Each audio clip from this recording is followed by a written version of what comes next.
surprised when I got the call. Mother didn't seem like the type who dies. I don't really remember much from my childhood. I remember coldness. Mother was always very stern and irritable with me. I used to go into the kitchen to talk to her and she'd snap at me for trying. I never could understand her.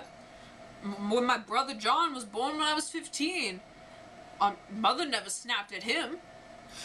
She never really cared for me much. In fact, she never really cared for anyone.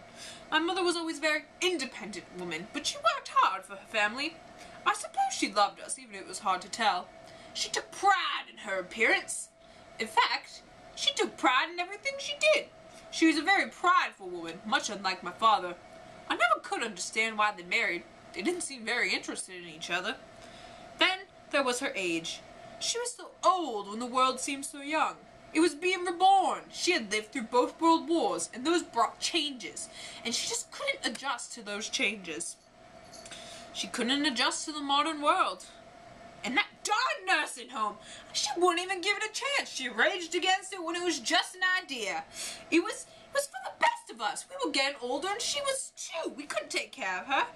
We put her in, and before we knew, we were getting a phone call saying she was missing. Thank heavens for that man who found her, or else I don't even know what would have happened. She was near death. She was delusional, too. She kept talking about John, her dead son.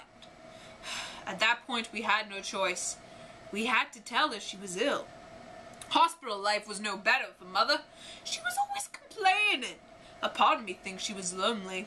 I talked to her. I talked to her the day before she died. She was different. She told me she was frightened. Mother would never say such a thing. Hospital life changed her. She changed, and then she died. Oh, excuse me, Doris is calling. It must be time for the funeral. I'm gonna miss her. At least I got to say goodbye, though. I mean, her words do haunt me to this day. But she fell apart in that hospital. I know she died of cancer, but it was that alienation, I think, that really did her in. She died alone after living her whole life alone. And nobody could live like that. Not even Hagar Curry.